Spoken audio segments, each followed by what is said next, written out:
வானொலியில் நீங்கள் கேட்டு மகிழ்ந்த தென்கட்சி கோ சுவாமிநாதன் ஐயா அவர்களின் இன்று ஒரு தகவல் தொகுப்பினை கேட்டு மகிழலாம். இருட்ட கண்டா பயம் உண்டாவதே அது ஏன்? இப்படி ஒரு கேள்வியை ஒரு பெரியவர்கிட்ட கேட்டாங்க. அதுக்கு அவர் பதில் சொல்றார்.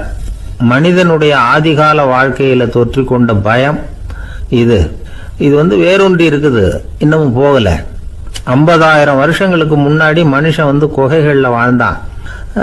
பகல்ல பயம் இருக்காது, ராத்திரியில மிருகங்கள் தாக்கும், கொல்லும், நிம்மதியா தூங்க கூட முடியாது. அதனால இந்த மனுஷனுக்கு இரவுன்னா மரணம், பயம் அப்படின்னு பழகி போச்சு. மனிதர்களுடைய எல்லா மனசையும் சேர்த்து மொத்தமா ஒரு மனசு உண்டு. மனிதர்களுடைய நினைவு இந்த மொத்த மனசுல பதிஞ்சிருக்கு, பரவுது. இந்த மொத்த மனசுல இருட்டு பற்றிய பயம் பதிந்து நீடிக்குது அப்படிங்கிறார் அவர். இந்த காலத்துல இரவை பகலாக்கிறதுக்கு எவ்வளவோ விளக்குகள்லாம் வந்தாச்சு. ராத்திரியிலேயும் மிருகங்கள் தாக்குங்கிற நிலைமை இல்லை. பாதுகாப்பான வீடுகள், விலங்குகளும் விலகி போயிட்டு, விலங்குகள்லாம் விலகி போயிட்டு, வீடுகளும் பாதுகாப்பா இருக்குது. சரி, இருந்தாலும் அந்த பழங்கால பயம் இருட்டு பயம் இன்னமும் மனுஷனை விட்டு போகல. இன்னொரு விஷயம் என்னன்னா, இருட்டுல இருந்து வெளிச்சத்துக்கு வராத மனிதர்கள் இன்னைக்கு அதிகம். ஒரு ஆளு ஆத்துக்கு மீன் பிடிக்கிறதுக்காக போனான், இன்னும் விடியல. அதுக்குள்ள வலையை எடுத்துட்டு கிளம்பி போயிட்டான். வெளிச்சம் வர்றதுக்கு முன்னாடியே போய் சேர்ந்துட்டான். விடிகிற வரைக்கும் என்ன பண்றது? சும்மா கரையிலேயே உட்காந்து காலாட்டிட்டு இருக்கிறான். காலில் ஏதோ ஒரு சின்ன மூட்டை தட்டுப்பட்டுது. இருட்டுல அது என்னன்னு சரியா தெரியல. மூட்டைக்குள்ள சின்ன சின்ன கல்லா நிறைஞ்சி இருக்குது. சும்மா பொழுது போகணுமேங்கிறதுக்காக இவன் அந்த மூட்டைக்குள்ள இருந்து ஒவ்வொரு கல்லா எடுத்து ஆத்துல வீசிக்கிட்டு இருக்கிறான். விடிகிற வரைக்கும் வேற வேலை இல்லைங்கிறதுனால எப்படி செஞ்சுக்கிட்டே உட்காந்துருக்கிறான்.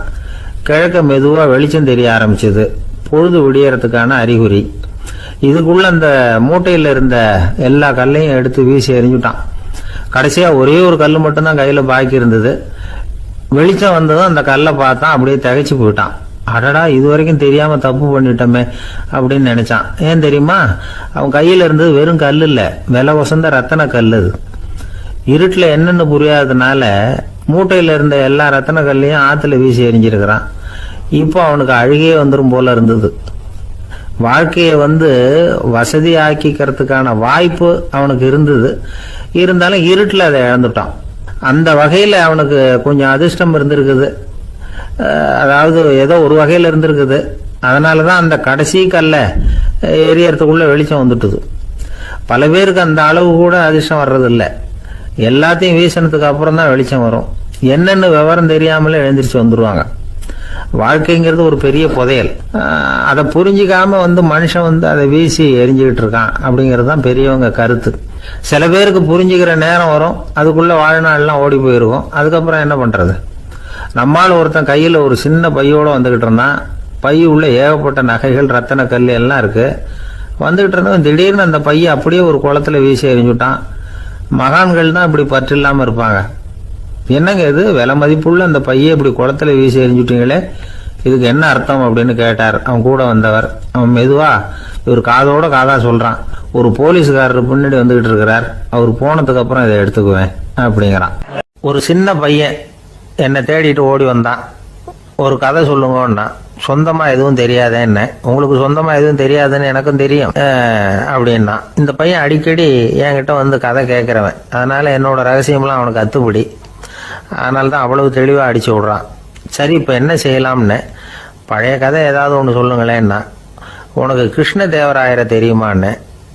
அவர்கிட்ட நேரில் பழக்கம் இல்லை, ஆனால் அவரை பற்றி புஸ்தகத்தில் படிச்சிருக்கேன்னா. சரி, இவங்கிட்ட மேற்கொண்டு பேச்சு கொடுத்தா நம்மளை ஒரு மாதிரி ஆக்கி விடுவான் அப்படிங்கிறத யூகம் பண்ணிட்டு அவனை உட்கார வச்சு கடைசி வரைக்கும் குறுக்க பேசக்கூடாது அப்படின்னு ஒரு கண்டிஷனையும் போட்டுட்டு அந்த கதையை சொன்னேன். ஒரு சமயம் கிருஷ்ண தேவராயர் சமஸ்தானத்துக்கு ஒரு பெரிய வித்வான் சேர்ந்தாராம். என்னோட போட்டி போடுறதுக்கு இந்த ஊர்ல யாராவது இருக்கீங்களா அப்படின்னு சவால் விட்டாராம். அந்த ஊர்ல இருந்த பெரிய பெரிய வித்வான்லாம் இது ஏதுடா வம்பா போச்சுன்னு நினைக்க ஆரம்பிச்சிட்டாங்க. யாரும் அந்த ஆளோட போட்டி போடுறதுக்கு தயாரா இல்லை. எல்லாரும் நடுங்கிட்டு இருக்கிறாங்க. அந்த நேரத்துல ஒருத்தன் மட்டும் தைரியமா முன்னுக்கு வந்தான். அது யாருன்னா தெனாலிராமன். அந்த சமஸ்தானத்துல விகட கவி அவன். என்ன அனுப்புங்க போட்டிக்கு, நான் ஜெயிச்சு காட்டுறேன்னா. உனக்கு அவ்வளவு தைரியம் இருக்குதா அப்படின்னு கேட்டாங்க. தைரியம் மட்டும்தான் என்கிட்ட இருக்குது, ஆனா தைரியம் இருந்தா அதிர்ஷ்டம் தேடிட்டு வருங்கிறது எனக்கு தெரியும் அப்படின்னா. அடுத்த நாள் போட்டி ஆரம்பமாச்சு. அந்த பெரிய வித்வான் வந்து நின்னார். தெனாலிராமன் எதிரில் வந்து நின்னான். அந்த வித்வான் ஒரு விரலை காட்டினார். தெனாலிராமன் பதிலுக்கு 2 விரலை காட்டினான். வித்வான் 3 விரலை காட்டினார். இவன் உடனே 4 விரலை காட்டினான். உடனே 5 விரலை காட்டினார் அவர். தெனாலிராமன் உடனே தன்னுடைய கை முஷ்டியை காட்டினான், கையை மூடி காட்டினான். அவ்வளோதான். அந்த பெரிய வித்வான் கிருஷ்ணதேவராயர் காலில் விழுந்தார். நான் தோத்துட்டேன், என் தோல்வியை ஒத்துக்கிறேன் அப்படின்னு சொல்லிவிட்டார். கிருஷ்ணதேவராயர் அவரை தனியாக அழைச்சிட்டு போய் என்ன நடந்ததுன்னு விசாரித்தார். அந்த வித்வான் விளக்கம் கொடுத்தார். ஆண்டவன் ஒருவன் தான் உண்டுங்கிறத விளக்கறதுக்காக நான் ஒரு விரலை காட்டினேன். அப்படி இல்லை, சக்தியை சேர்த்தா சக்தி சிவன் 2 பேர் உண்டுன்னு உங்கள் வித்வான் 2 விரலை காட்டினார். மூர்த்திகள் 3 பேருங்கிறதுக்காக நான் 3 விரலை காட்டினேன். வேதங்கள் 4ன்னு சொல்லி அவர் 4 விரலை காட்டினார். பஞ்சபூதங்கள் 5ன்னு நான் 5 விரலை காட்டினேன். அதையெல்லாம் அடக்கி ஆளணும்னு சொல்லி அவர் கையை மூடி உறுதியாக காட்டினார். அடடா, உங்கள் வித்வானுக்கு எப்பேற்பட்ட அறிவு! அவர் தான் ஜெயிச்சார், நான் தோத்துட்டேன் அப்படின்னார் அவர். அப்படி சொல்லிவிட்டு அவர் போயிட்டார். அதுக்கப்புறம் தெனாலிராமனை கூப்பிட்டு என்னப்பா நடந்தது அப்படின்னு கேட்டாராம். அதுக்கு தெனாலிராமன் விளக்கம் கொடுத்துருக்குறான். அவன் முதல்ல என்னை கொன்னுடுவேன்னு அந்த வித்வான் ஒரு விரலை காட்டினான். உடனே ஒரு 2 கண்ணையும் தோண்டி போடுவேங்கிறதுக்காக நான் 2 விரலை காட்டினேன். உனக்கு நாமம் போட்டுருவேன்னு சொல்லி 3 விரலை காட்டினான். அதை அழிச்சிருவேன்னு 4 விரலை காட்டினேன். உன்னை அரைஞ்சிருவேன்னு அவன் 5 விரலை காட்டினான். நான் உங்களை குத்தி போடுவேன்னு சொல்லி கையை மூடி காட்டினேன் அப்படின்னா. இப்போ பாருங்க, ஜெயிச்சது யார்? தைரியம் மட்டும் இருந்துட்டா அதிர்ஷ்டம் தானா தேடி வருங்கிறது எவ்வளவு உண்மையாக போச்சு. அதனால நாம் எப்பவும் தைரியமாக இருக்கணும்னு சொல்லிவிட்டு என் எதிரில் கதை கேட்டுட்டு உட்காந்துருந்த சின்ன பையனை பார்த்தேன். அவன் என்னை நிமிர்ந்து பார்த்தான். அவன் தன்னோட கை கால் 2ஐயும் ஒரு மாதிரியாக என் முன்னால் தூக்கி 20 விரலை காட்டினான். எனக்கு ஒன்றும் புரியல. இதுக்கு என்னப்பா அர்த்தம்னு கேட்டேன். இதே கதையை இதுக்கு முன்னாடி என்கிட்ட 20 தடவை நீங்கள் சொல்லியிருக்கீங்கன்னு அர்த்தம் அப்படின்னா. ஒரு நண்பர் வந்தார். ரொம்பவும் இறுக்கமாக உடை அணிஞ்சிருந்தார். அதாவது ஆடைக்குள்ளே அவர் மாட்டிக்கிட்டு இருந்தது மாதிரி தெரிஞ்சது. ஏன் துணி குறைச்சலாக எடுத்துட்டீங்களா அப்படின்னு கேட்டோம். இல்லைங்க, எனக்கு எப்போவுமே இறுக்கமாக உடை அணிகிறது தான் பிடிக்கும் அப்படின்னார். ஒருத்தர் எப்படி உடை அணிகிறார் அப்படிங்கிறத வச்சு அந்த ஆள் எப்படிப்பட்டவர் அப்படிங்கிறத கண்டுபிடிச்சிடலாம். உடை அணிகிற விதம் ஒருத்தருடைய மனநிலையை வெளிப்படுத்துதான். இப்போ இறுக்கமான உடை அணிகிறவங்க பொதுவாக மன நிம்மதி இல்லாதவங்களாக இருப்பாங்களாம், கோபக்காரங்களாக இருப்பாங்களாம். ரொம்ப தொலைதொலைப்பாக ஆடை அணிகிறவங்க இருக்கிறாங்கல்ல, அவங்கெல்லாம் அமைதியான ஆளாக இருப்பாங்களாம், சாந்தமாக இருப்பாங்களாம். இவங்கெல்லாம் போராடுறதுக்கு சரியாக வரமாட்டாங்களாம். இப்படி ஒரு கணிப்பு இருக்குது. அதனால தான் போர் வீரர்களுக்கெல்லாம் இறுக்கமான உடையை தான் கொடுக்கறது வழக்கம். ஆனால் சன்னியாசிகளை பாருங்கள், அவங்களுக்கெல்லாம் ரொம்ப தொலை உடைகள் தான். அவங்கெல்லாம் வந்து டைட் பேண்ட் போட்டுக்கிட்டு நிற்க மாட்டாங்க சன்னியாசிகள்லாம். அதே மாதிரி சன்னியாசிகள்லாம் காவி உடையை தேர்ந்தெடுக்கிறதுக்கும் காரணம் உண்டு. பல ஆண்டுகள் சோதனை செஞ்சு பார்த்துட்டு தான் சன்னியாசத்துக்கு காவி தான் சரி அப்படின்னு முடிவு பண்ணியிருக்கிறாங்க. இப்போ பௌதீக விஞ்ஞானப்படியும் அதுதான் சரி. அதாவது சூரிய ஒளியில் வந்து 7 வண்ணங்கள் உண்டு. ஒரு பொருள் மேலே அது விழும்பொழுது அந்த பொருள் நமக்கு சிவப்பாக தெரிஞ்சதுன்னா அந்த பொருள் வந்து சிவப்பை தவிர மற்ற எல்லா நிற கதிர்களையும் உள்வாங்கிக்கிட்டு சிவப்பு நிறத்தை மட்டும் வெளியில் விடுது. அதாவது விலக்கி விடுது. அதனால தான் அந்த பொருள் வந்து சிவப்பாக தெரியுது. உடல் ஆரோக்கியத்துக்கு ஓரளவு சிவப்பு தேவைப்படுது. அதனால தான் காவி உடை அணிஞ்சால் சூரிய ஒளி ஓரளவு சிவப்பை விலக்கிவிடும். அதாவது சிவப்பின் பலனும் கிடைக்கும், இந்த சிவப்பின் கெடுதலும் இல்லை அப்படின்னு யோசனை பண்ணாங்க. காவி வந்து உதய வேளையின் நிறம். கீழ் வானத்தில் கதிர் உதிக்கிற வேளையில் முதல் ஒளி தோன்றுகிற நேரத்தில் காவி நிறம் தான் கசியும். தியானம் செய்கிறப்போ முதல்ல காணக்கூடிய ஒளி காவி நிறம் தான். தியானத்தின் உச்ச நிலையின் நிறம் நீலம். தியானம் வந்து காவி நிறத்தில் ஆரம்பமாகி நீல நிறத்தில் நிறைவடைகிறது அப்படிங்கிறார் ஓஷோ. நீலம் வந்து தியான சிகரம், காவி வந்து தியான ஆரம்ப குறியீடு, ஒரு சன்னியாசியின் ஆரம்ப தரிசனம் அப்படிங்கிறார் அவர். ஒருத்தர் நாள் பூரா காவி உடையே அணிஞ்சிருந்தா அந்த நிறம் வந்து அவருக்கு வந்து தியானத்தை பற்றிய நினைவை வந்து ஊட்டிக்கிட்டே இருக்கும். இப்படியே வந்து ஆடைக்கும் தியானத்துக்கும் இடையில ஒரு தொடர் ஏற்படுது. ஒரு துறவியின் உள்ளார்ந்த பண்பாக அது மாறுது. கடை வீதியில் ஒரு பொருள் வாங்க போகிறோம், அது மறந்துடக்கூடாதுங்கிறதுக்காக ஞாபகம் முடிச்சு போட்டுக்கிறோம். அந்த முடிச்சுக்கும் பொருளுக்கும் தொடர்பு இல்லை. ஆனால் கடை வீதிக்கு போன உடனே அந்த முடிச்சு வந்து அந்த பொருளை ஞாபகப்படுத்துது. அதாவது அந்த முடிச்சு ஒரு தொடர்பு அம்சமாக அமையுது. அது மாதிரி தான் காவி உடையும். ஒரு துறவி நடக்கும் பொழுது, சாப்பிடும் பொழுது, குளிக்கும் பொழுது அவருடைய காவி உடை அவருக்கு ஞாபகப்படுத்திக்கிட்டே இருக்கும். அது ஒரு நிலைப்படுத்தப்பட்ட நினைவாக ஞாபக முடிச்சாக மாறிடுது. காவி ஆடை இல்லைன்னா ஒருத்தரால் துறவியாக முடியாதுன்னு அர்த்தம் இல்லை. அதே நேரத்தில் காவி ஆடையால் ஒன்றும் பிரயோஜனம் இல்லை, அதில் ஒன்றும் அர்த்தம் இல்லை அப்படின்னு சொல்லிட முடியாது. இதுதான் உண்மை. இவ்வளவு தூரம் காவி ஆடையை பற்றி சொல்கிறதுனால எல்லாரும் சன்னியாசியாக போடுங்கோ அப்படின்னு நாம் சொல்கிறதாக யாரும் நினச்சிடக்கூடாது. மனசுக்கும் நிறத்துக்கும் உள்ள சம்பந்தத்தை தெரிஞ்சுக்கிறதுக்காக தான் இவ்வளவும். நமக்கு தெரிஞ்ச நண்பர் ஒருத்தர் இருக்கிறார், ஆஃபீஸில் வேலை பார்க்குறவர். ஒவ்வொரு மாதமும் 20ஆம் தேதிக்கு பிறகு அவரை போய் பார்த்தீங்கன்னா காவி உடை அணிஞ்சிக்கிட்டு, கண்ணை மூடிக்கிட்டு, கை ரெண்டையும் விரித்து வச்சுக்கிட்டு தியானத்திலேயே உட்காந்துருப்பார். ஏன் இப்படி பண்ணுறீங்கன்னு கேட்டேன். அதாவது 20ஆம் தேதிக்கு பிறகு என் கையில் ஒரு பைசா கூட கிடையாது, ஒரு சன்னியாசி லெவலில் இருக்கிறேன், என்கிட்ட எதுவும் செலவுக்கு கேட்காத அப்படின்னு என் மனைவிக்கு நாசூக்காக உணர்த்துறதுக்காக அப்படி உட்காந்துருப்பேன் அப்படின்னு விளக்கம் கொடுக்குறார் அவர். ஒரு சராசரி மனிதனுடைய இயல்பு என்ன? இன்பம் வந்தால் துள்ளி குதிப்பான், துன்பம் வந்தால் சோர்ந்து போய் ஒரு மூலையில் உட்காந்துருவான். இவன் தான் சராசரி மனிதன். ஆனால் ஒருத்தன் இன்பம் வந்தால் அதுக்காக மகிழ்ச்சி அடையிறதில்ல, துன்பம் வந்தால் அதுக்காக சோர்ந்து போகிறதில்ல அப்படின்னு வச்சுக்கோங்க. அப்படி இருந்தால் அவன் சாதாரண ஆள் கிடையாது. ஒரு ஊரில் ஒரு ஞானி இருந்தார். அவரை தேடிட்டு ஒரு பெரியவர் வந்தார். ஐயா, ஞானத்தில் சிறந்த ஞானம் எது அப்படின்னு கேட்டாராம். இதுக்கு அந்த ஞானி என்ன பதில் சொன்னார் தெரியுமா? இன்பத்தினால மகிழ்ச்சி அடையாமலும் துன்பத்தினால சோர்வு அடையாமலும் இருக்கிறது தான் அந்த ஞானம், பெரிய ஞானம் அப்படின்னாராம். சரி சுவாமி, அப்படிப்பட்ட ஞானம் உங்களுக்கு எப்படி வந்ததுன்னு கேட்டிருக்காரு இவர். அதை நான் ஒரு கழுதைகிட்ட இருந்து கற்றுக்கிட்டேன் அப்படின்னாராம் அவர். இவருக்கு ஒன்றும் புரியல, ஒரு மாதிரியாக முழிச்சிருக்கிறார். இதை அவர் புரிஞ்சுக்கிட்டார். நீங்கள் நாளைக்கு காலையில் நம்முடைய ஆசிரமத்துக்கு வாங்க, புரிய வைக்கிறேன்னாராம். சரின்னு அவர் போயிட்டார். மறுநாள் காலையில் ஆசிரமத்துக்கு சேர்ந்தார். ஞானி அவரை கூப்பிட்டு உட்கார வச்சார். வாங்க, இப்படி உட்காருங்க, கொஞ்சம் நேரத்தில் இந்த வழியாக ஒரு கழுதை போகும், அதை கவனித்து பாருங்கன்னாராம். இவருக்கு இன்னமும் ஒன்றும் புரியாமல் போச்சு, ஒரே குழப்பம். இருந்தாலும் அந்த ஞானி சொன்னது மாதிரியே உட்காந்துருக்கிறார். கொஞ்ச நேரத்தில் அந்த வழியாக ஒரு கழுதை போச்சு. அது முதுக நிறைய அழுக்கு மூட்டைகள், அதை சுமந்துக்கிட்டு போகுது. ஒரு செலவு தொழிலாளி அதை ஓட்டிகிட்டு போகிறார்.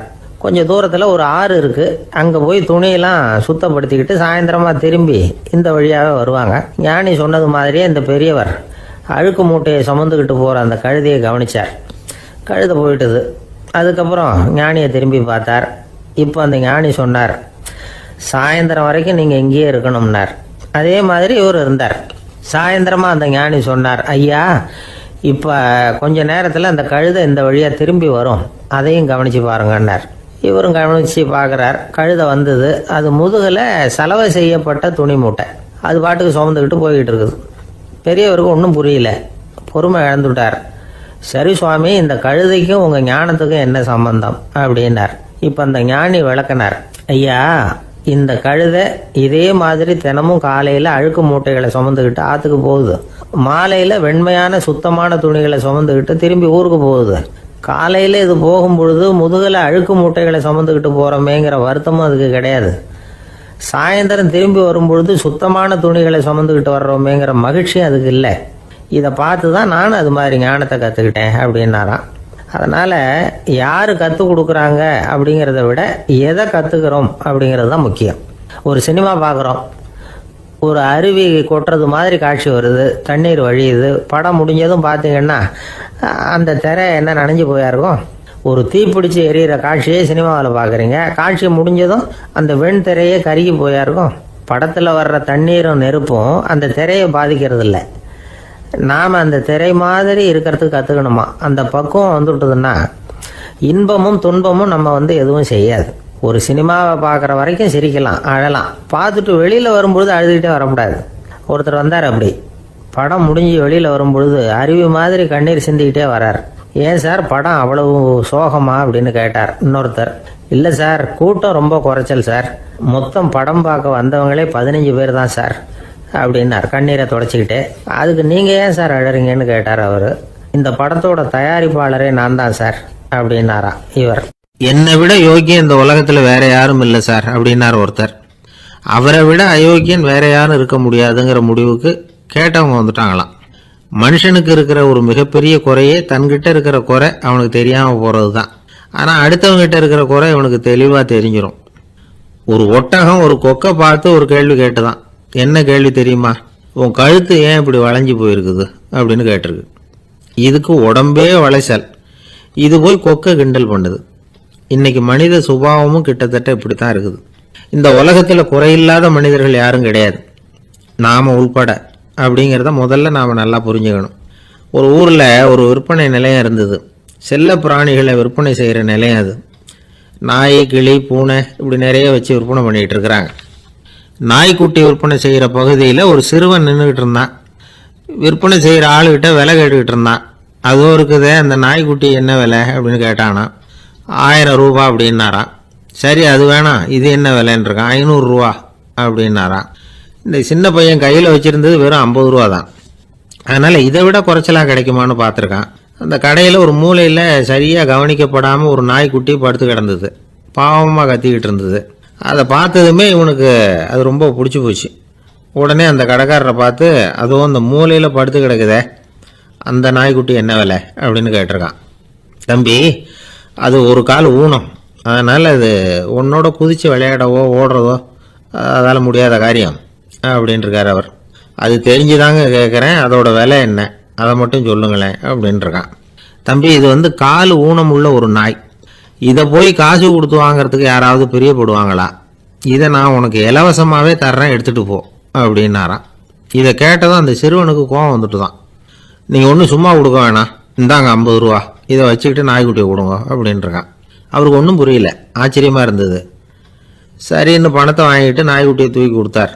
அந்த சிறுவன் அந்த நாய்க்குட்டியை 2 கையாலையும் வாங்கினா, மார்போட பிரியமாக சேர்த்து அணைச்சிக்கிட்டான். தெருவில் இறங்கி நடக்கிறான். அப்படி நடக்கும்பொழுது தான் பார்க்குறார், கடைக்காரர் ஆச்சரியமாக அவனை பார்க்குறார். அப்போ தான் அவருக்கு ஒரு விஷயம் புரியுது. அந்த சிறுவன் தெருவில் நாய்க்குட்டியை மார்போடு அணைச்சிக்கிட்டு விந்தி விந்தி நடந்து போய்கிட்டு இருக்கிறான். ஆமாம், அவனுக்கும் ஒரு கால் ஊனம். இந்த நாய்க்குட்டியை யாருமே வாங்க மாட்டாங்கன்னு நினச்சிக்கிட்டு இருந்தார். குறையுள்ள அதுக்கும் ஒரு எஜமானன் கிடைச்சுட்டான். அதனால் ஊனம் ஒரு குறை இல்லை அப்படிங்கிற உண்மையை அந்த கடைக்காரர் புரிஞ்சுக்கிட்டாராம். நம்மால் ஒருத்தர் கொஞ்சம் வயசானவர், எழுந்திரிச்சு சரியாக நடக்க முடியாது, சாய்வு நாற்காலியிலேயே எப்பவும் உட்காந்துருப்பார். அவர் தனக்கு துணையாக ஒரு நாயை பக்கத்தில் வச்சுருந்தார். அதுவும் ரொம்ப வயசான ஒரு நாய், எழுந்திரிக்கவே சிரமப்படும், நடக்கவும் முடியாது. அவர் பக்கத்திலே இதுவும் சோர்ந்து போய் படுத்து கிடக்கும். அந்த பெரியவரை பார்க்க வந்த ஒருத்தர் கேட்டார், ஏங்க, ஒரு சின்ன பையனை உங்களுக்கு துணையாக வச்சுக்கப்படாதா?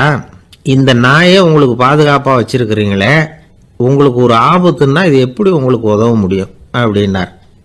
அப்போ அவர் சொன்னாராம், எனக்கு ஒரு ஆபத்துன்னா அந்த சமயத்தில் இந்த நாய் என்னை தனியாக விட்டுட்டு ஓடி போயிடாமல் இருக்கணும்ல, அதுக்காகத்தான் இதை நான் வச்சுருக்கிறேன் அப்படின்னாராம்.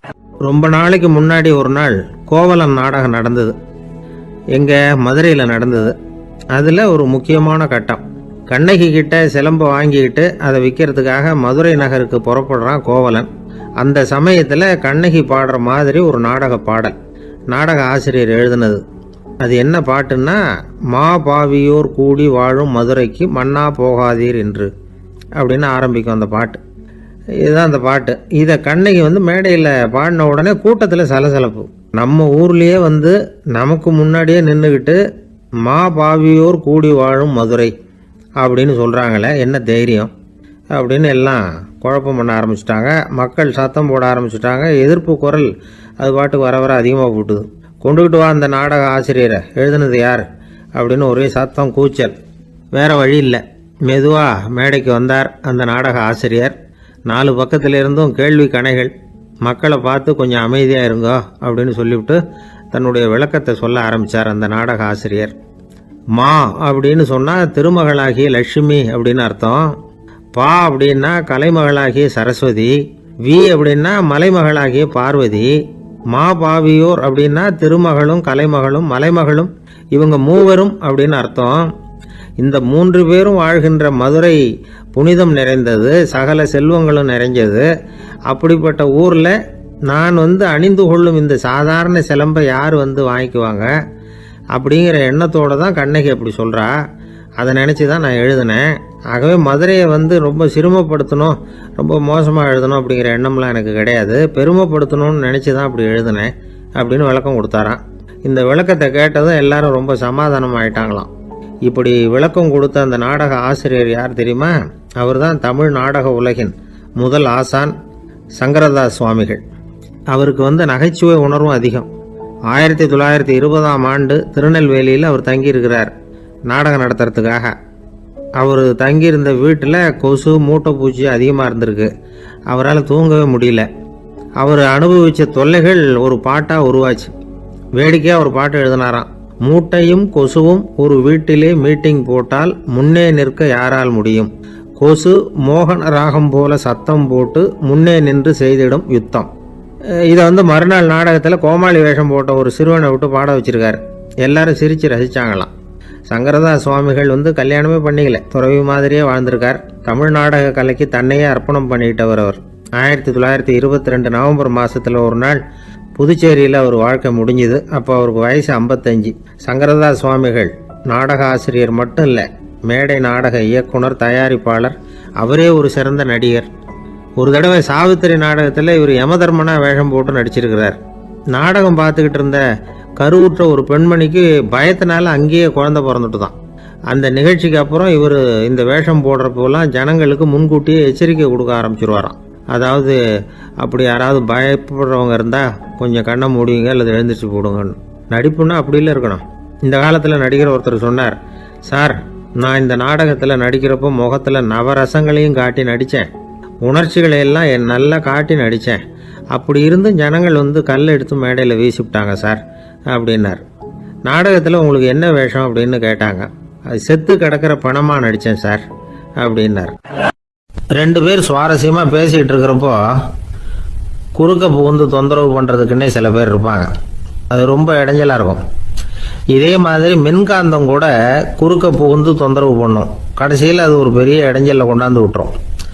சில வீடுகளில் கேபிள் கனெக்ஷன் இல்லாமல் சில தனியார் டிவி காட்சிகள் தெரியும். அதுக்கு என்ன காரணம்னா இந்த மின்காந்த குறுக்கீடு தான் காரணம். இதைத்தான் சுருக்கமாக EMI அப்படின்னு சொல்கிறாங்க. அதாவது எலக்ட்ரோ மேக்னெட்டிக் இன்டர்ஃபியரன்ஸ்.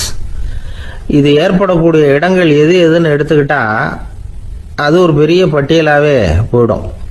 இந்த EMI தொந்தரவு கேபிள் டிவியில் மட்டும்தான் இல்லை, ராக்கெட் ஏவுதளத்தில் உள்ள ரேடார்கள், அங்கே உள்ள சில சக்தி வாய்ந்த தொலைத்தொடர்பு சாதனங்கள், விமான தளங்களில் உள்ள ரேடார்கள், கப்பல் தளங்களில் பொருத்தப்பட்டிருக்கக்கூடிய சக்தி வாய்ந்த ஆண்டனாக்கள், இப்படி நிறைய சொல்லலாம். காவல் நிலையங்களில் பயன்படுத்தப்படுகிற வயர்லெஸ் தொடர்பு சாதனங்கள் கூட ஓரளவுக்கு இந்த மின்காந்த அலைகளை வெளியிடும்.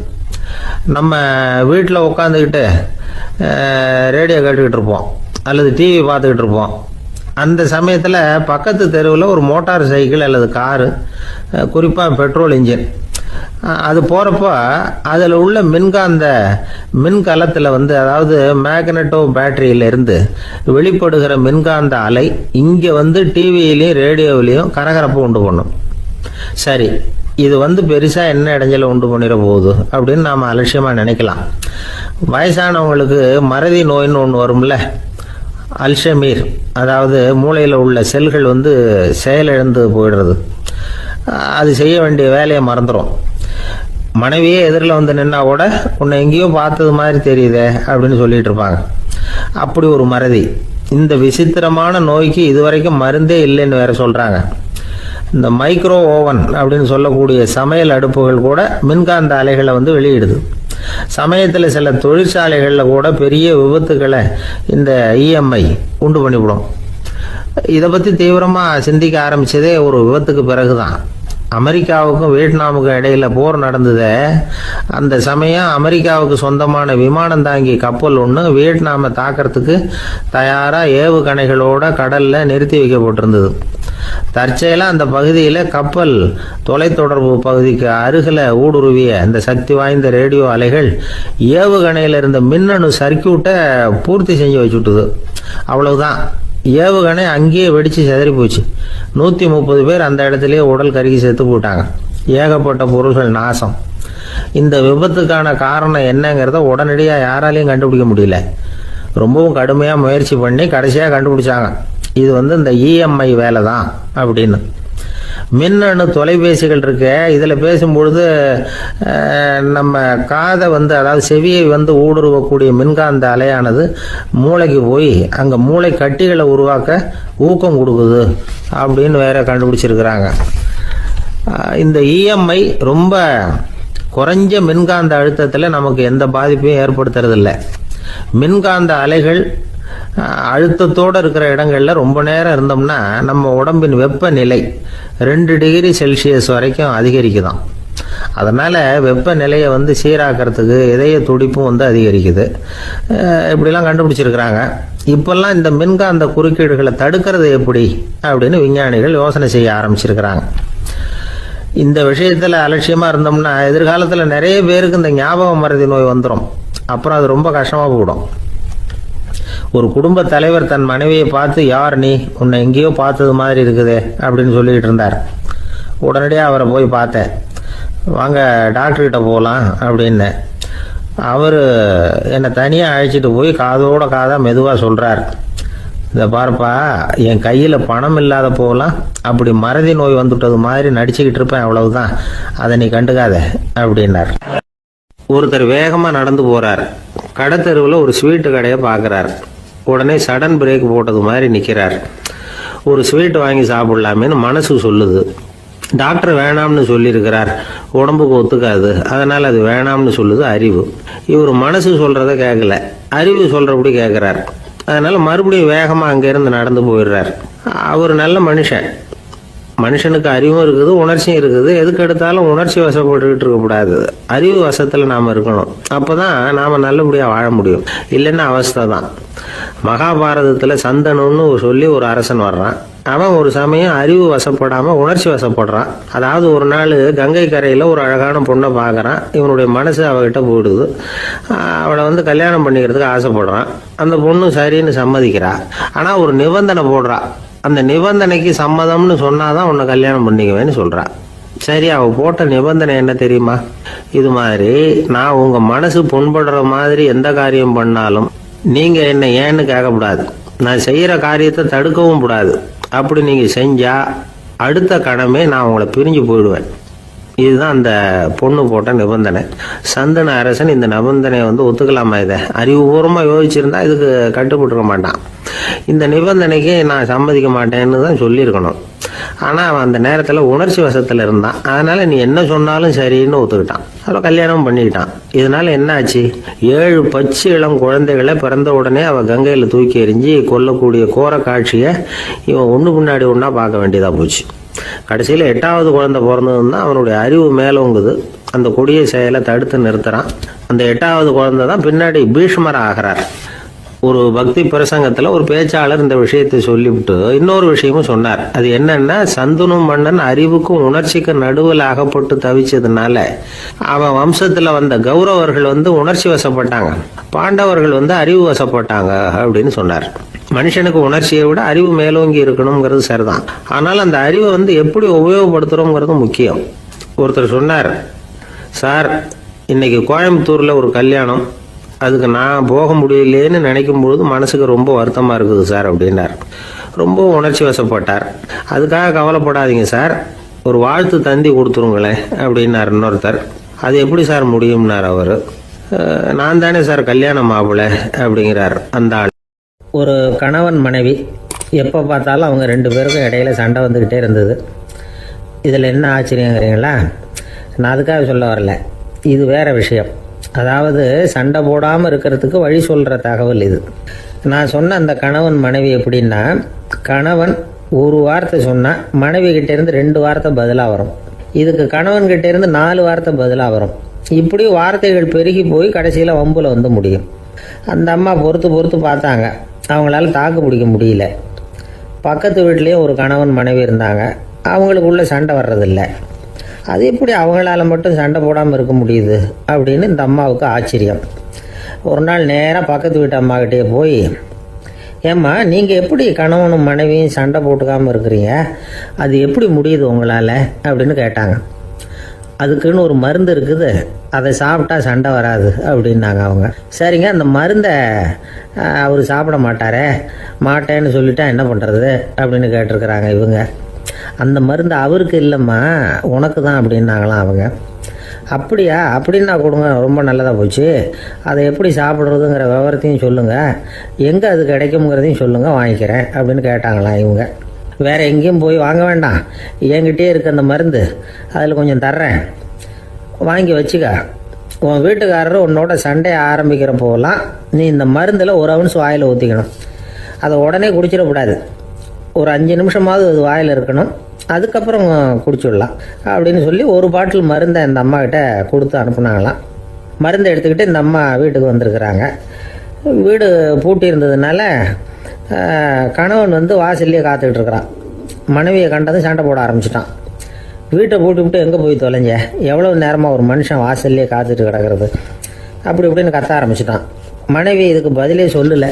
அந்த அம்மா பேசாமல் வீட்டை திறந்தாங்க, சமையல் அறைக்குள்ளே போனாங்க, ஒரு அவுன்ஸ் மருந்தை வாயில் ஊற்றிக்கிட்டாங்க. அன்னைக்கு சண்டை வந்து மேற்கொண்டு வளரவே இல்லை, நின்றுட்டுது. மருந்து பரவாயில்லை.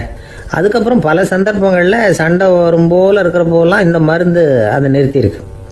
பிரமாதமான மருந்தாக இருக்குது இதை கொஞ்சம் அதிகமாகவே வாங்கி வீட்டில் வச்சுக்க வேண்டியது தான் அப்படின்னு முடிவு பண்ணிக்கிட்டு இந்த அம்மா மறுபடியும் பக்கத்து வீட்டு அம்மாக்கிட்ட போனாங்க.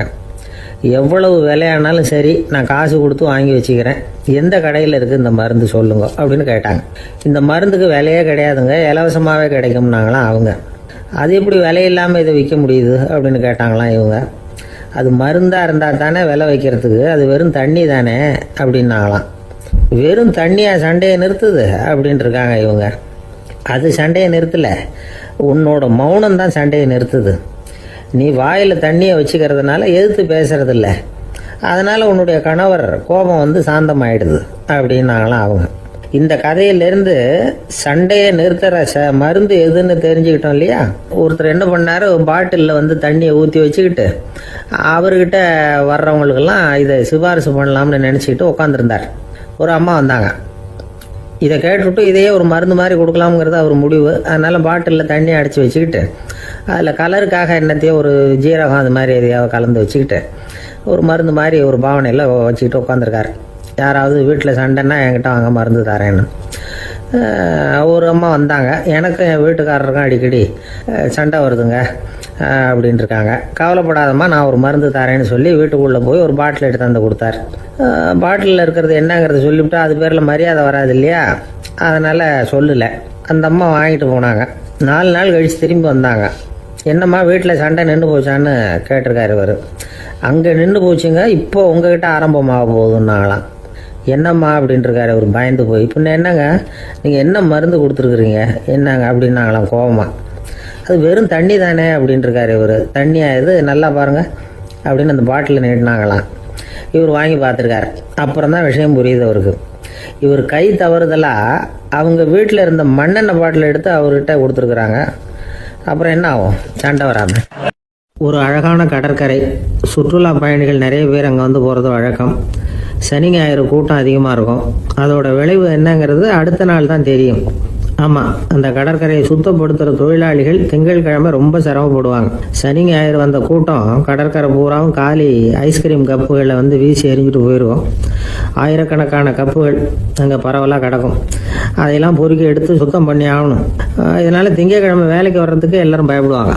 அப்படி ஒரு நிலைமை. பல பேர் அன்னைக்கு வந்து லீவ் எடுத்துகிட்டு போயிடுறது வழக்கம். நமக்கு எதுக்கு இன்றைக்கி தொந்தரவுன்னு. இது ஒரு பெரிய பிரச்சனையாக இருந்தது. இதுக்கு என்ன பண்ணலாம் அப்படின்னு யோசனை பண்ணாங்க. ஒரு ஆலோசனை கூட்டத்துக்கு ஏற்பாடு பண்ணாங்களாம். அந்த நகர நிர்வாக அலுவலர்கள், பணியாளர்கள் எல்லாரும் அதில் கலந்துக்கிட்டாங்க. கூட்டம் ஆரம்பமாச்சு. ஆரம்பத்தில் சொன்னாங்க, இந்த பிரச்சனைக்கு ஒரு தீர்வு வேணும், என்ன பண்ணலாம், அதை முடிவு செய்கிறதுக்கு தான் இந்த கூட்டம். இதில் நீங்கள் செய்ய வேண்டியது என்னென்னா, உங்களுக்கு தோன்றுகிற யோசனை எதுவாக இருந்தாலும் சொல்லுங்கள், கொஞ்சம் கூட தயக்கம் வேண்டாம். நாம் சொல்கிற யோசனை ஈடுபடுமா படாதா அப்படின்லாம் யோசிக்க வேணாம். எல்லாருடைய யோசனைகளையும் அப்படியே பதிவு செய்துக்கிறோம். கடைசியாக அதிலேருந்து ஒரு சிறந்த யோசனையை தேர்வு பண்ணி அதை பயன்படுத்தலாம். இந்த சந்தர்ப்பத்தில் இன்னொரு முக்கியமான வேண்டுகோள், எவ்வளவு சாதாரணமான யோசனையாக இருந்தாலும் சரி, அது சொல்லும் பொழுது அடுத்தவங்க வந்து ஏளனம் செய்யக்கூடாது. இது ஒரு பெரிய யோசனையா அப்படின்னு சொல்லி எதையும் அலட்சியப்படுத்தக்கூடாது. இதுதான் அந்த கூட்டத்தின் ஆரம்பத்தில் செய்யப்பட்ட அறிவிப்பு. உடனே அந்த கூட்டத்தில் இருந்தவங்க ஆளுக்கு ஒரு யோசனை சொல்ல ஆரம்பித்தாங்க. ஒருத்தர் எழுந்திருச்சார், இங்கே வர்ற சுற்றுலா பயணிகள்கிட்ட ஆளுக்கு $10 ஒரு டெபாசிட் மாதிரி வைப்பு பணமாக வாங்கிக்கணும். காலி ஐஸ்கிரீம் கப்பை திருப்பி கொடுத்தா அந்த பணத்தை திருப்பி கொடுத்துடலாம். இப்படி ஒரு ஏற்பாடு பண்ணிக்கிட்டா கப்புகளை தேடி பொறுக்கிட்டு இருக்க வேண்டியதில்லை, எல்லாம் ஒரே இடத்துக்கு வந்து சேர்ந்துடும். அப்படியே நாம் வந்து தூக்கிட்டு போய் ஒரு இடத்துல கொட்டி விடலாம் அப்படின்னார். இன்னொருத்தர் எழுந்திரிச்சார், கப்பை வந்து கீழே போட்டால் $50 அபராதம் அப்படின்னு அங்கங்கே போர்டு எழுதி வச்சுடலாம். கப்புகளை போடுறதுக்கு அங்கங்கே பெரிய கூடைகளை வச்சுடலாம், நாம் சாவகாசமாக அந்த கூடைகளை சேகரம் பண்ணிக்கலாம் அப்படின்னாராம். இன்னொருத்தர் எழுந்திரிச்சு கொஞ்சம் கோபமாக பேசினார், கப்புகளை வந்து அவங்க வாயிலே திணிச்சுடணும், அதுகளை முன்னு சாப்பிட்டு பார்த்தா தான் தெரியும் அது எவ்வளவு கஷ்டங்கிறது அப்படின்னு ரொம்ப கடுமையாக பேசியிருக்காரு. இது வேடிக்கையாக தெரிஞ்சாலும் இந்த யோசனையும் பதிவு செஞ்சுக்கிட்டாங்களாம். இப்படி பல யோசனைகள், கடைசியாக எல்லாத்தையும் படித்து பார்த்துட்டு பரிசீலனை பண்ணாங்க. அப்புறம் தான் யோசனை வந்தது, இவர் வேடிக்கையாக சொன்னது கப்புகளை அவங்கவுங்க வாயிலே திணிச்சு சாப்பிட சொல்லணும், அதுதான் தண்டனைன்னார்ல, ஏன் அப்படி சாப்பிட்றது மாதிரியே கப்புகளை தயார் பண்ண என்ன அப்படின்னு சிந்திக்க ஆரம்பித்தாங்களாம். ஆகா, அதுதான் சரின்னு ஒரு முடிவுக்கு வந்தாங்க. அதுலேருந்து உருவானது தான் இந்த வேஃபர் கப்ஸ். ஐஸ்கிரீமை சாப்பிட்டு முடிச்சதும் கப்பையும் சாப்பிட்டுடலாம். கோன் ஐஸ்கிரீம் சாப்பிட்றோம்ல, அதுதான். அமெரிக்காவில் மியாமி கடற்கரையில் ரொம்ப காலமாக இருந்துகிட்டு வந்த குப்பை பிரச்சனைக்கு இப்படி தான் ஒரு தீர்வு வந்துதான். இதுலேருந்து நாம் புரிஞ்சிக்க வேண்டியது என்னென்னா, நாம் அன்றாட எத்தனையோ பிரச்சனைகளை சந்திக்கிறோம், அதுக்கெல்லாம் தீர்வு உண்டு. அது எங்கே ஒளிஞ்சிருக்குன்னு கண்டுபிடிக்கணும். அந்த யோசனையையும் நல்லா தீவிரமாக யோசிக்கணும். யார் என்ன யோசனை சொன்னாலும் அதை வந்து அலட்சியப்படுத்தக்கூடாது, அக்கறையோடு கவனிக்கணும், அதை யோசித்து பார்க்கணும். ஒரு அம்மா தன்னோட வீட்டுக்காரரை ஒரு மனநல மருத்துவர்கிட்ட அழைச்சிட்டு வந்தாங்களாம். டாக்டர், இவருக்கு கோன் ஐஸ்கிரீம் பிடிக்கல, பேப்பர் கப்பில் இருக்கிற ஐஸ்கிரீம் தான் வேணும்னு அடம் பிடிக்கிறார் அப்படின்னாங்களாம். அது ஒன்றும் தப்பு இல்லையேன்னாராம் டாக்டர். இதுக்கு அந்த அம்மா சொன்னாங்களாம், இவர் கப்பு ஐஸ்கிரீம் வாங்குறதுல தப்பு இல்லை டாக்டர், பிரச்சனை அது இல்லை. அப்புறம் வேற என்னன்னு கேட்டிருக்காரு, வாங்கினதும் ஐஸ்கிரீமை கீழே கொட்டிவிட்டு அந்த பேப்பர் கப்பை மட்டும் விரும்பி சாப்பிட்றார், அதனால தான் உங்ககிட்ட அழைச்சிட்டு வந்தேன் அப்படின்னாங்களாம்.